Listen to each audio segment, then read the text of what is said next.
Hey everyone, Tyler Penor, founder of the School of Living Astrology, and welcome to the third video in this free webinar series, Living Astro-Cosmology. And in the last two videos we went through laying out the houses of astrology, of the birth chart, and then we went through the signs. So having those two components now, we have the general pattern of how what the planets move through, and so that's kind of a good perspective to get. Is the houses are, the way I kind of look at them, is the seasons of the day. You know, they're based on the Earth spinning every day. So we have, sunrise, we have noon, sunset, and fall, the different directions around us. So that's what the houses do. They really lay out the sections of sky around whatever the chart is cast for, around you or the moment that you're casting a chart for when utilizing astrology. The signs are what revolve around it, and all the planets and the sun follows this path that we call the wheel of the zodiac. And so I just described that pattern the last video that we went through, and shows you guys how that reflects the general pattern of the seasons, the expressions of the elements, and just the general pattern of how things move through time and space, how we move and grow as a human being, how a plant grows. So we have that inner layer around the Earth, and then we have kind of the broader layer with the Earth going around the sun, creating the seasons, and that's the signs. Now in between that we have the planets, and the way to look at it is the planets mediate between the signs and the houses. They're what deliver the energetics of the signs and bring them to the areas of life that the houses describe in our chart.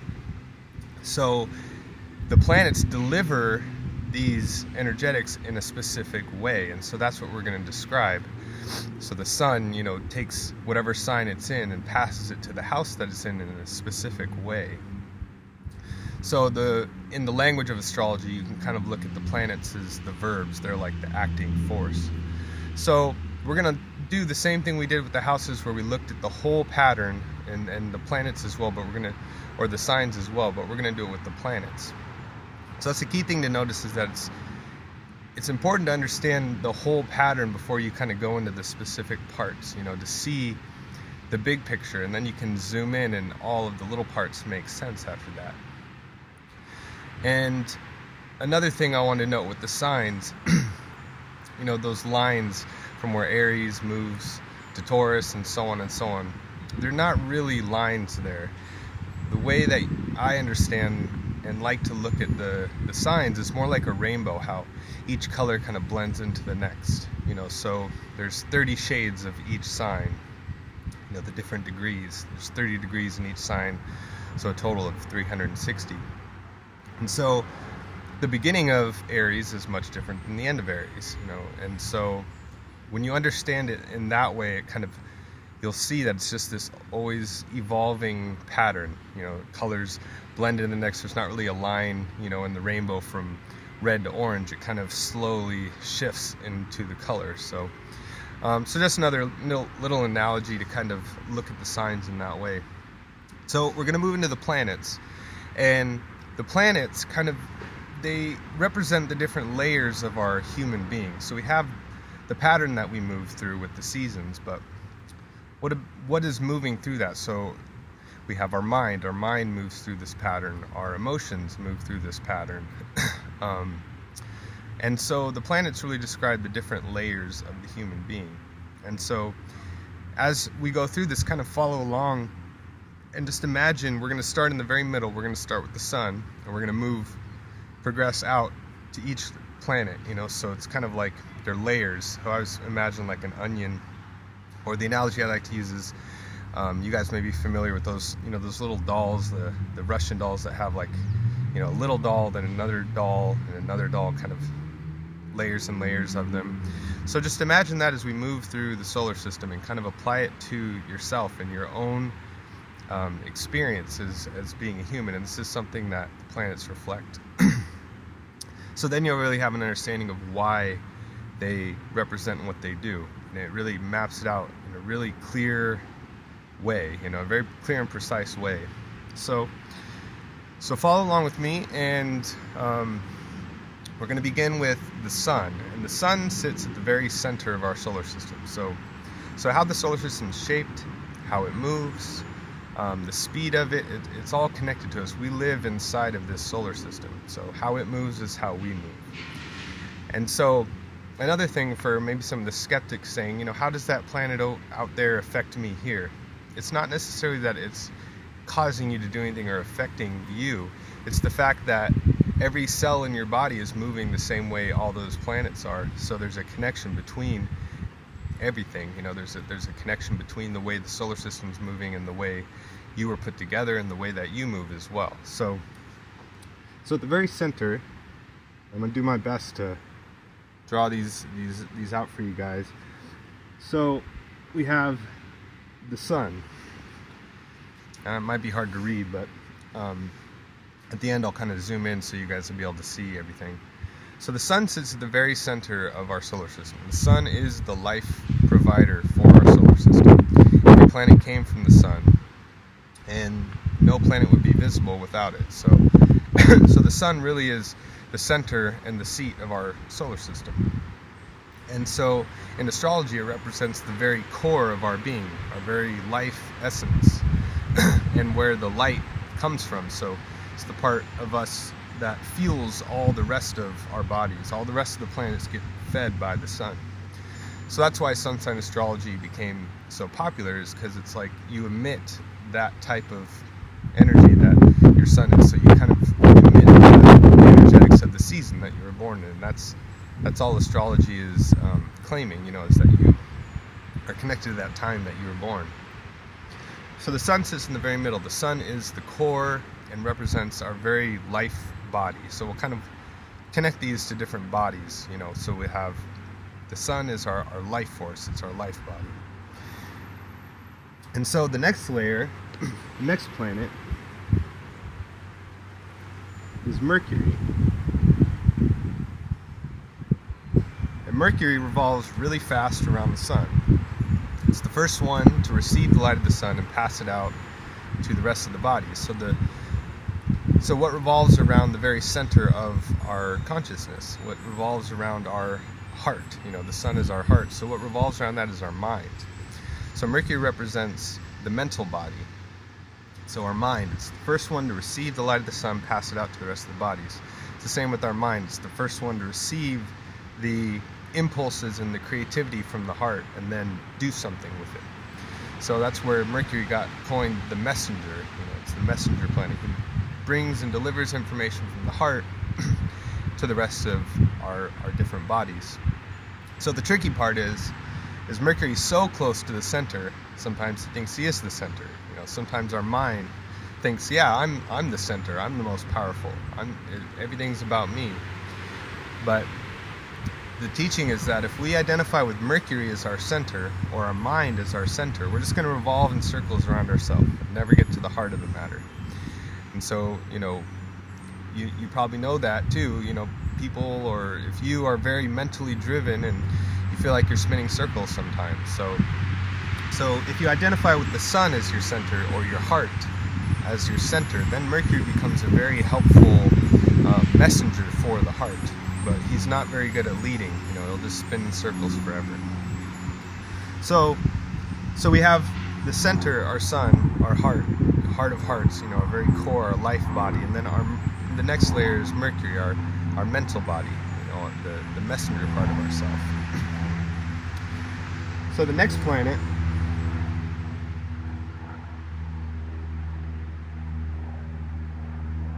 next layer is Venus. And Venus represents the layer of the senses. It's our feminine body. Whether we're a man or a woman, we all have an internal, receptive, feminine body. We have our different values, our attractions, and how we attract things, and how we sense things, our sense of humor. And so we have Venus as our body of senses, or our feminine body. And so that's what our mind and our heart utilize, to gather things and attract things, and also to deliver its messages. It goes through the senses. So now we have these three layers. We have our very center, our heart, and then we have our mind, Mercury, and then we have the body of our senses, or our feminine body, as Venus. So the next layer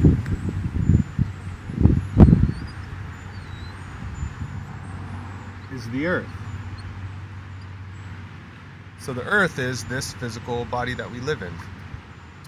So as we can see, going back to that analogy of the layers, contained within the Earth layer is Venus, Mercury, and the Sun. And contained within our human physical body is our senses, our mind, and our heart. So our very life force, it all is kind of contained within this. So the Earth is the container for Venus, Mercury, and the Sun. That's why Venus, Mercury, and the Sun are our internal planets. They're our most personal planets. Our body of senses, our mind, and our heart. And so now we have kind of a boundary here, a line. So I'm going to just kind of put that here. So the Earth is the boundary between our internal reality, our senses, our mind, and our heart, and our external reality, the world of out here in nature, and where we move and build things and create things. So the Earth is kind of a boundary from the internal to the external. And revolving around the Earth is the Moon. So just like how Mercury revolved around our heart, our mind revolves around our heart. What revolves around our physical body is our emotions, our emotional body. So the Moon is the emotional body. And the Moon reflects the light of the Sun and gives it to the Earth. So how do we feel about ourselves? What are our instincts? How do we reflect ourselves? And so that's what the Moon represents. It's the satellite for the physical body. It catches information for the physical body, just like the mind catches information for our very consciousness and our heart. So the Moon, on a new moon, the Moon is on the inside of that layer of the Earth. It's closer to Venus, Mercury, and the Sun. So that's the new moon. And so our emotions are more internalized, and that's why we plant our seeds and set our intentions, because it's at that innermost point. On the full moon, it's on the outside of that Earth layer. So it's closer to the next planets, Mars, and then Jupiter and Saturn. So everything gets pulled out on the full moon. So what you do in seed on the new moon, the full moon is going to pull something out of that and show it to you and illuminate that. So, that's why we used to pay attention to, the cycles of the moon. Now we live inside, we have TVs, we tend not to pay attention as much. And so in a way, our culture's kind of almost lost its emotional intelligence because of that. The rhythm of the moon really helps you grow on an emotional level. If you pay attention to it, you can learn so much just by following the rhythm of the moon. So that's where also on the full moon we get the werewolf stories and the word lunatic, which means moon crazy. So things get pulled out. The animal inside gets pulled out on the full moon. And so the moon has 13 full moons a year. So there's 13 moon cycles a year. And then our physical human Earth body has 13 major joints. So we have the ankles, the knees, the hips, the shoulders, elbows, wrists, and the neck. So 13 points of motion. And then we have 28 days in the moon cycle in a month.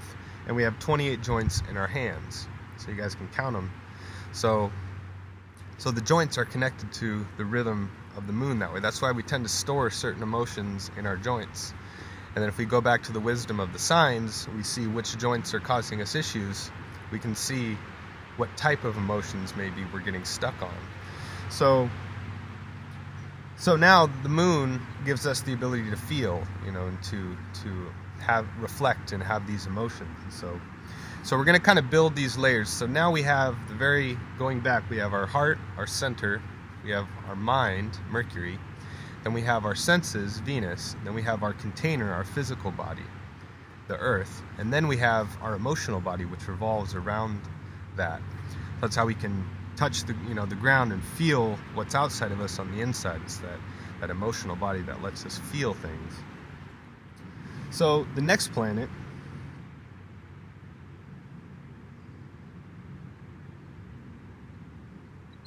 is Mars, and Mars is the first planet outside of that earthly layer. So it's the first body outside of this human physical body. So how do we act and run and move? Mars is the masculine planet. So where Venus was our feminine, internal, receptive part of us, our internal part, Mars is the external and active planet, the masculine planet. How do we go out and do things? How do we run and jump and climb, and move? So it's that energy of movement. So Mars is that body of action. And so it takes a planet a full journey around our birth chart from the moment we were born for it to kind of fully wake up and for us to fully be able to kind of be able to utilize what that planet represents. And so Mars is a 26-month cycle. So at the age of 26 months, which is just after 2 years old, we see Mars literally wake up in children.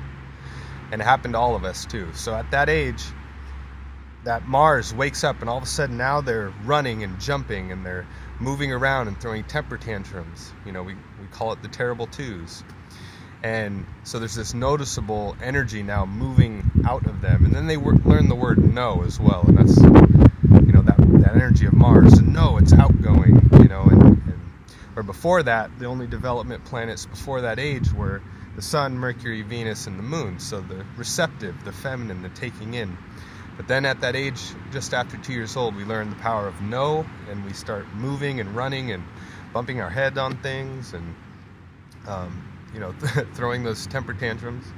So every 26 months, our energetic body kind of gets renewed and it begins a new cycle. That's why if you go through your life and you look at those Mars returns every kind of 26 months throughout your life, you kind of shift the way you act or how you apply yourself, or maybe start a new project. And so there's kind of this about a 2-year rhythm in that. And so we have kind of a high point and a low point also throughout that Mars cycle. So now on our journey, now we can run and jump and move. We're able to kind of move our body now, and that's what Mars gives us the ability to do. So now we get to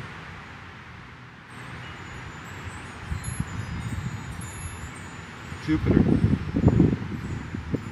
So now we get to this huge gas planet, Jupiter.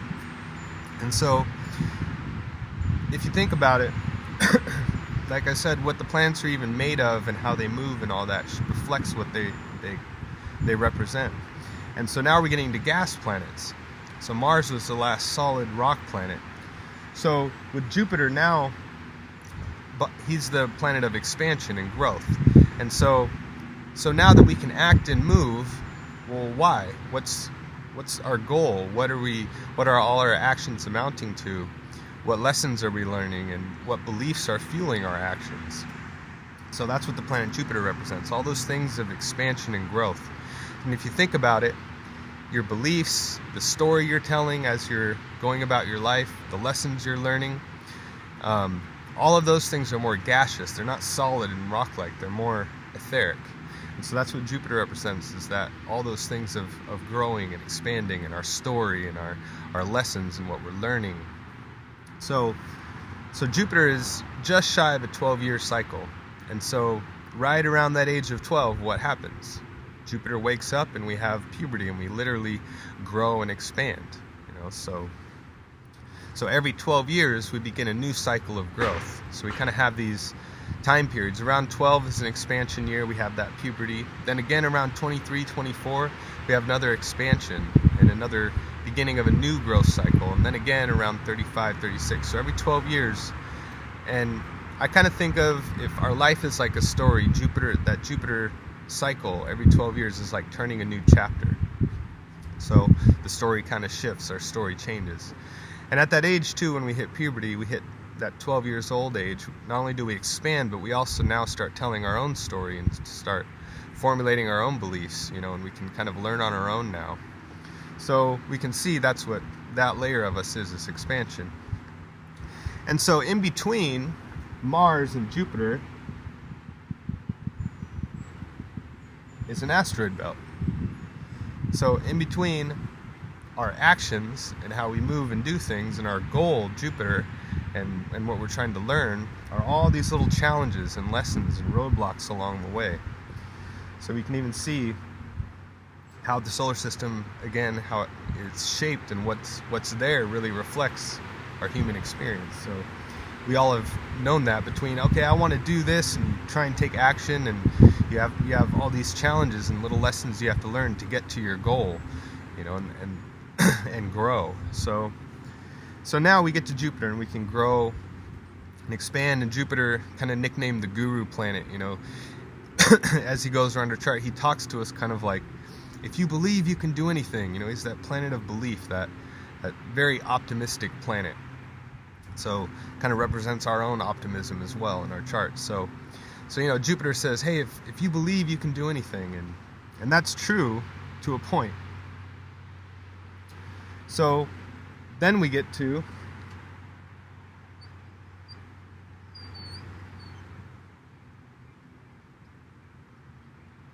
the planet Saturn. So Jupiter's saying, yeah, if you believe you can do anything, you know, and he kind of inspires us like that, you know. It's true to a point, but Saturn comes along, this gas planet with ice rings around him, and he says, yeah, if you believe you can do anything, but you have to work within these laws. There are limitations to reality. And that's what Saturn represents, are those limitations. He's the container of reality. And so Saturn's, where Jupiter was kind of the guru who inspires us and believes, Saturn is the teacher, you know, who gets us to understand doubt and our fears and our limitations. And so Saturn is the container of the world we call reality. He's the holder of the laws. You know, we have gravity, we have time. And so the law is like, some people call it the law of karma. Or more in scientific terms, for every action, there's an equal and opposite reaction. So that's the law of this reality we live in. There's consequences and you know, there's limitations, and we have these fears, you know, and so Saturn is that container. And Saturn is the last planet that we can see with our actual human eye, our naked human eye. And so he's the container of the seen world, this world that when we look out, we see this world, we call this reality. You know, our waking life, this is reality. So Saturn is the holder of that, the container of that. And for the longest time, that's all humans were aware of. You know, up until the 1700s, Saturn was kind of the last boundary. Saturn was it. So Saturn is roughly a 29-year cycle, and so at that age, we began to kind of crystallize into ourself and mature. You know, now we know our limitations, and hopefully we've confronted our fears at that time. But that's when we actually shift into adulthood. So sorry, all you 22, 23-year-olds, you're still a child in astrological terms. But birth until 29, that's kind of the childhood era. And then from 29 to 58 is our adulthood. And then 58 on is the elder stage. And so Saturn kind of breaks our life into 3 stages: beginning, middle, and end. So now to Saturn, you know, you're a human, I'm a human, we're all the same, we're born, we live, we die, there's nothing different. Every cedar tree is just a cedar tree, you know, it grows the same way, they look the same, they smell the same. But we all know there's something unique in this world. There's something unique inside of you that's never been before, never will be again. Same with me, same with every cedar tree. There's a unique energetic current, life force that runs through each one of us that has never been before and never will be again. And so now we move to the planet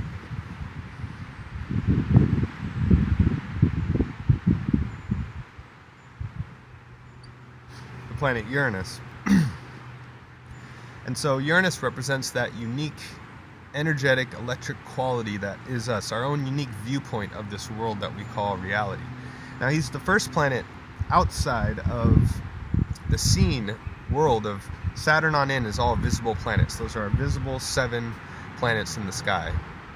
Now Uranus represents the first body that is in the invisible, and if you think about it, your unique viewpoint that you have, and same with mine, my unique individuality that is me, that permeates through my life, it's not visible within reality, but it moves through all of it.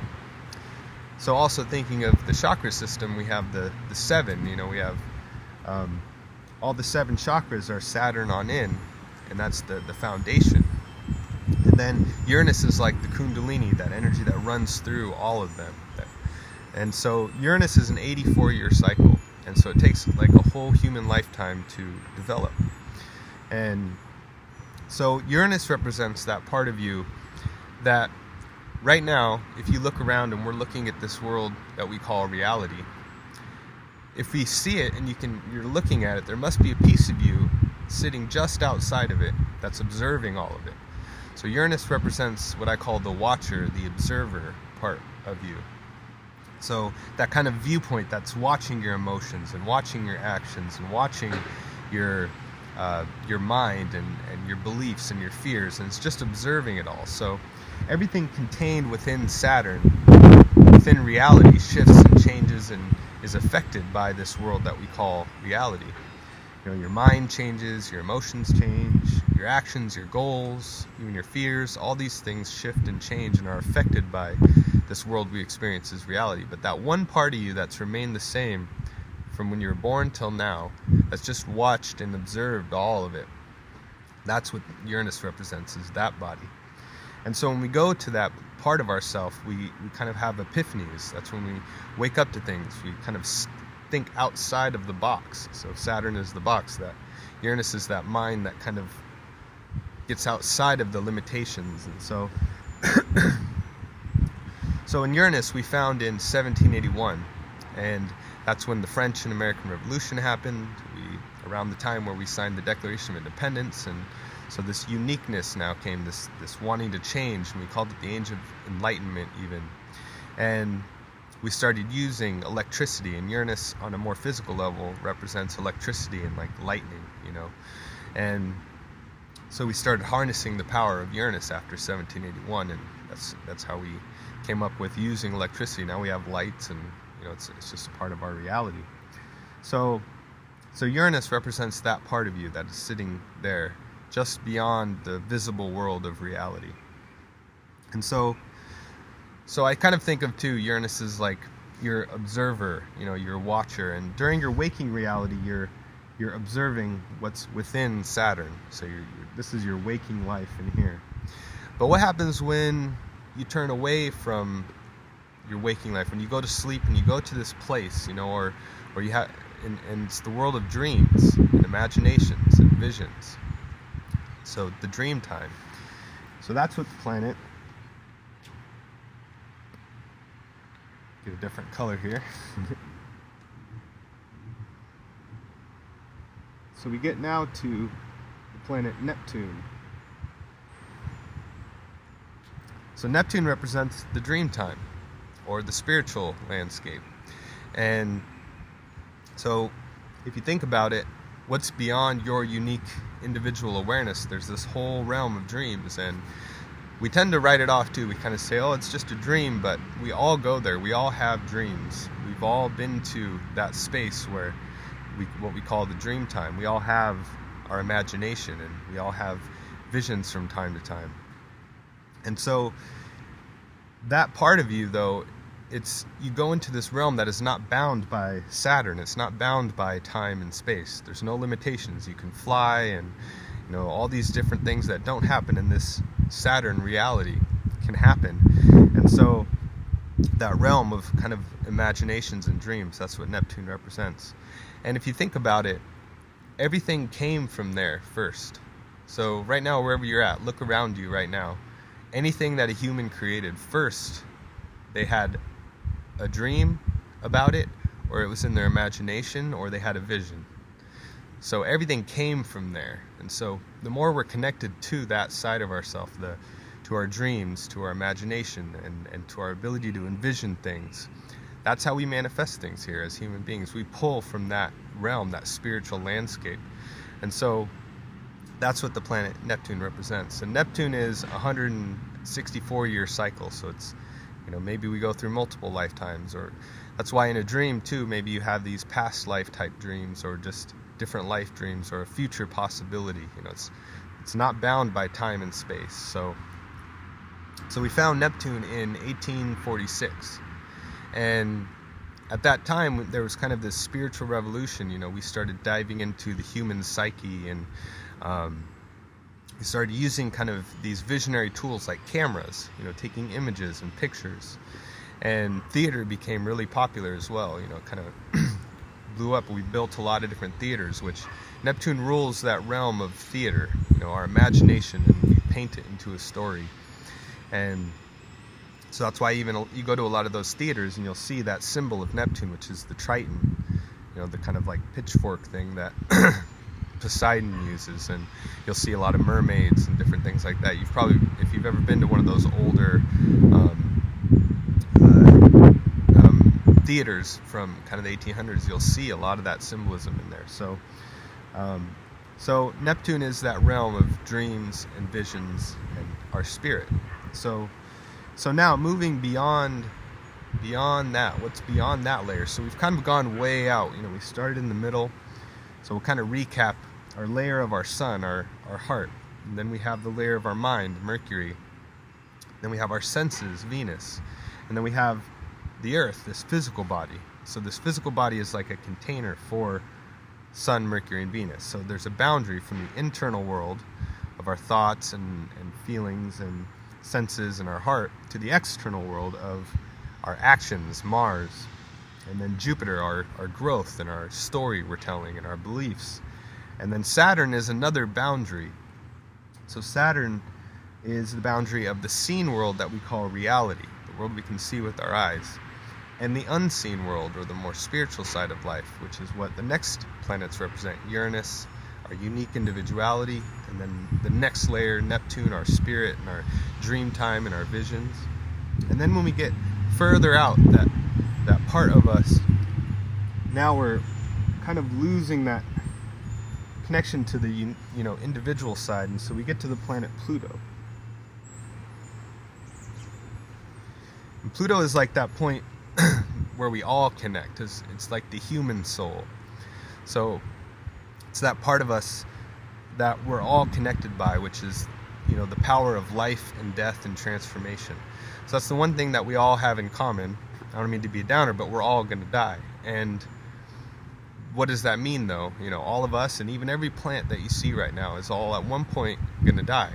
So that means that we're all alive.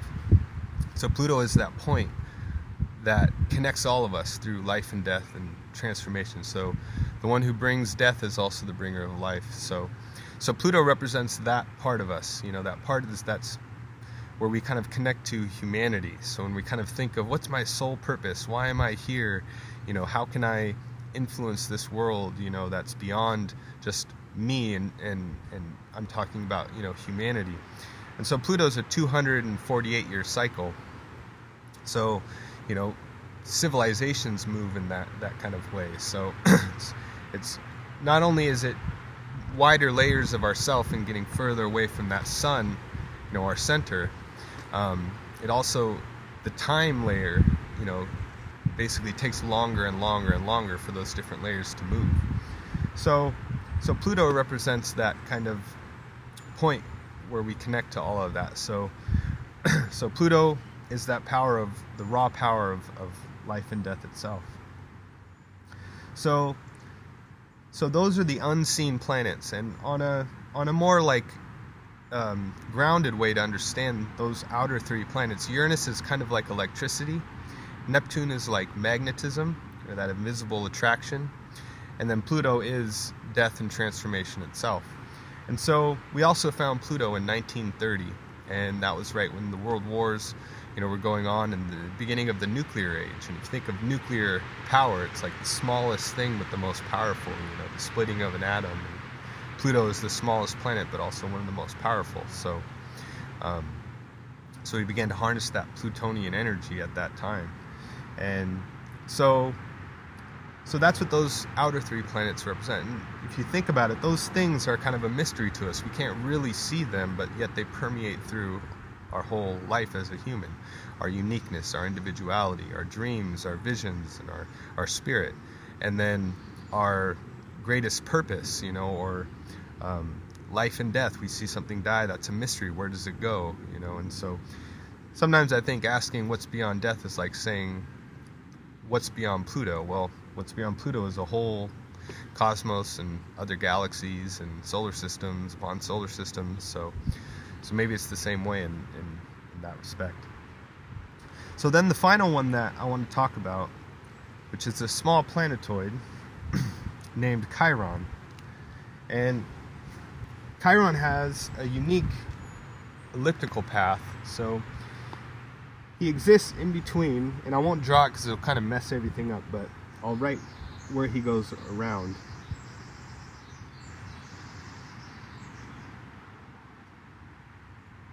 So Chiron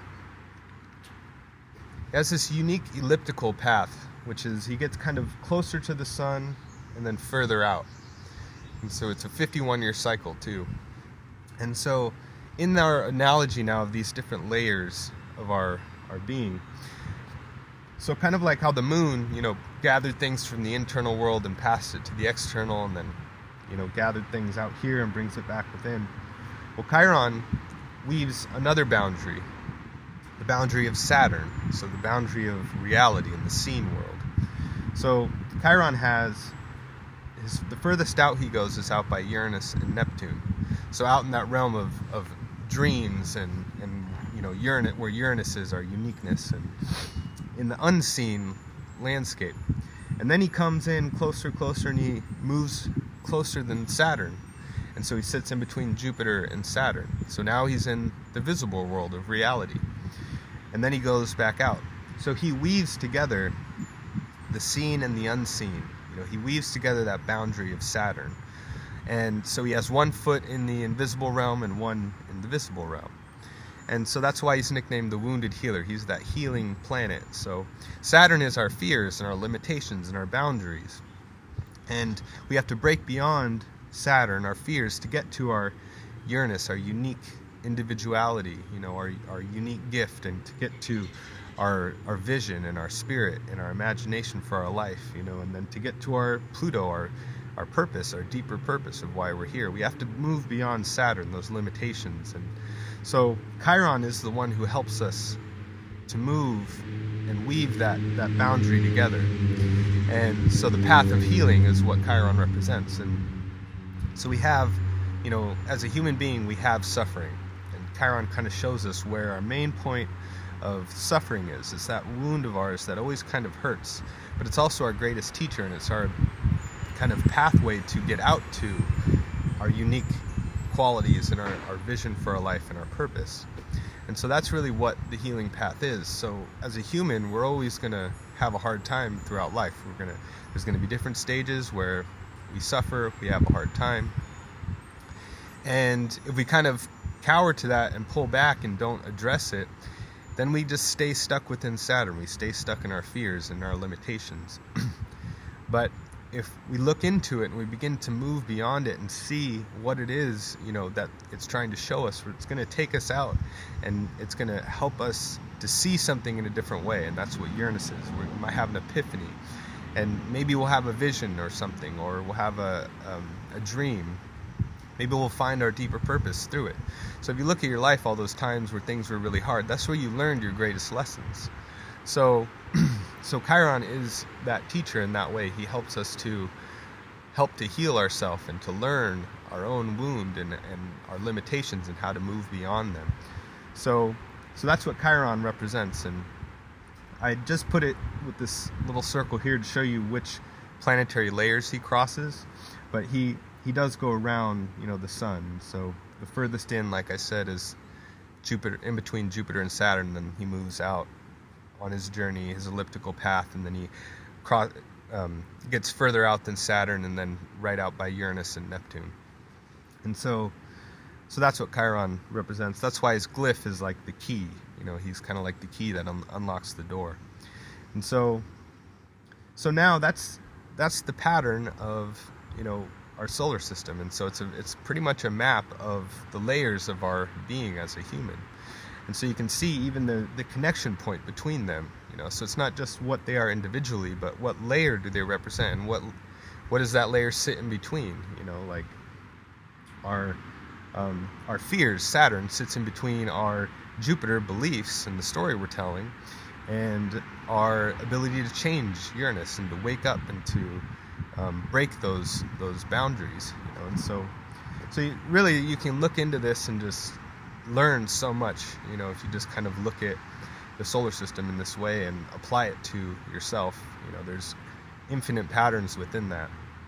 And so with that, now we have, say we've gotten all the way out to Pluto. So we've kind of built these as we've grown. We had our heart, and then our Mercury, our mind, and we've gone all the way out to Pluto. So maybe now we get out there, and now we know our purpose. We have that connection to our source of our power and our main purpose in this life. So we have that, so we have Pluto. Now we start to come back in. So now there's the in-breath of coming in. So now that we have that power and purpose, we come in and we have Neptune now. Now we're in tune with our spirit. We have our vision for our life, and we can envision things.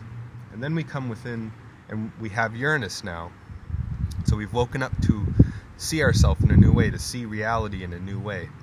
And so we're in tune with our unique quality of who we are, what makes us unique, so we know what our unique gift is now. And so on the way out, where we met Chiron, that helped us move out there, he helped us heal. Now that we have these things and we're coming back in, now we can help others to heal. We can point others to that door to move in that direction, to find their uniqueness and their vision for their life and their purpose. And so where we met Saturn on the way out, the teacher who taught us, now we become the teacher. Where we met Jupiter, that guru planet who inspired us to grow, and told us stories. Now we tell stories and we inspire others to grow. And where Mars was that warrior, who taught us how to act and gave us that energy. Now we are the warriors who protect the earth and teach others how to act through our actions. And where the moon nurtured us and gave us our emotions, now we nurture the earth, and we're the caretakers of the earth. And where Venus gave us that first layer of senses and how to relate to things, now we can relate all these qualities and share them in these values. And where Mercury gave us the mind to be able to think and gather information, now we can use that same mind to deliver information and to share, this journey with other people. And then we come back to the sun and we embody the whole solar system. So I feel like that's what it means when people want to be whole, and a lot of times when people feel like there's something missing, it's because they're caught at Saturn. They're caught at their fears, their limitations. And so when we get beyond that and we get into Uranus, Neptune, and Pluto, then we find, that sense of feeling whole. And so that's really the goal in life, is to be connected, to feel whole, and to understand ourselves. And so astrology, as you can see, really helps us to understand our human nature. And so now we put all that together. We put the planets together, put the signs together, and the houses. And by knowing these key patterns, the cosmology of those three parts of astrology, now go look at your birth chart and you're going to have a lot more to draw upon, and it's going to make a lot more sense. And you're going to know where the origins of these qualities of yourself come from. You're going to be able to see them in nature. You're going to be able to see them in the elements. And you're going to be able to get to know yourself in a much deeper way. And then the more you know what you're working with, what tools you have, the more you can build, the more you can work and do things in your life, to benefit whatever it is that you're trying to do. So that's the benefit of astrology, is it's a tool for gaining insights, for gaining wisdom, for gaining clarity, and you can use it to stay in good health too, and to understand nature and the plants, to work with the plants. This is the foundation of even doing alchemy and working with different medicines in that way. And so it's also a tool on a path of healing. So it's a very wide, there's many uses that you can use astrology for in your life. And really, I don't think there's any limitation on it, whether you're an artist, and you want to use these patterns and symbols, and, it also describes the colors, how colors connect together. We have the different colors of the rainbow, and same with sound. So everything moves in this pattern, that astrology reflects. Sound, the colors, the seasons, the plants, the animals, us, our body. So it's really, like I said, it's a profound tool to see things that you couldn't normally see. And so going to the horoscope, your birth chart, that's why it's called a horoscope. It's a scope into the hour. So just like a telescope, you can see things you couldn't normally see, and that's what astrology and the birth chart helps you. You can zoom in on different parts of yourself, you can pull out really far. So the key is, though, in working with astrology, even if you're an astrologer already, you really have to think about that when you're looking at a chart. You have to direct it at something. So just reading a chart, or just regurgitating what you read in a book, say you're going to do a reading for someone, you go to somebody and you look at their chart and you just read these symbols or things that you could look up in a book. Well, it's kind of like that's similar to pointing a telescope at nothing. You can learn about the telescope, you can learn all the different parts of the telescope, but you have to actually direct it at something to see something. And so it's the same with when you're using astrology. You have to take into account, say you're looking at a friend's chart, you have to know what's going on in their life. You have to let them express what's going on, who are you, put their life into it. Then you're taking that horoscope, that birth chart, and now you're focusing it on them, and that's how you're really going to see things. That's how you're really going to gain insights. Same with yourself. Don't just go reading the books and kind of read what does my sun and Aries mean in the third house. Just know the qualities, but who are you, and what are you trying to do? How do you use that in your life? So just some perspectives, I think, that can be really helpful in getting started and learning about astrology and really how it can really benefit and help you in your life. So I'm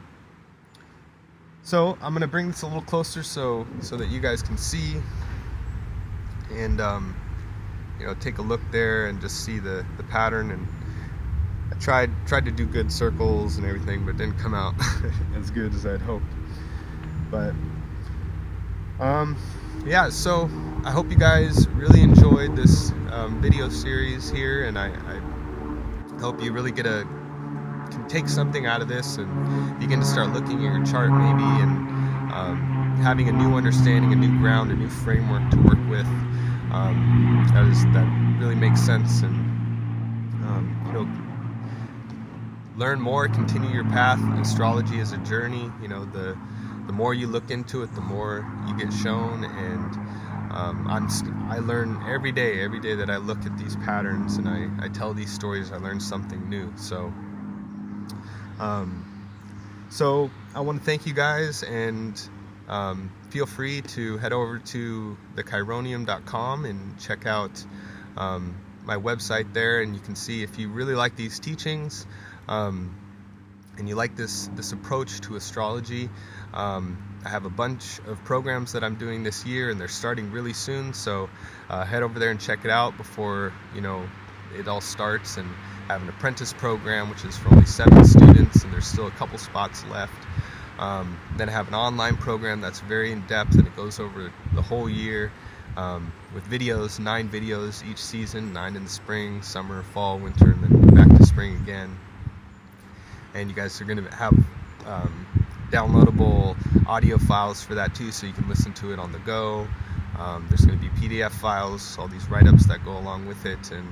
And then for some of you who maybe can't devote that much time and monetary resources, there's also my seasonal cosmology program, and that's just a monthly subscription program, and each month we're going to be zooming into each sign of the zodiac. So starting here in April, we're going to go into Aries, and then the next month will be Taurus. So every month it's going to be like a 90-minute, 2-hour video. Yeah, so there are membership programs, so you get involved, and you're going to have all kinds of access to other things as well that I'm building and offering this year.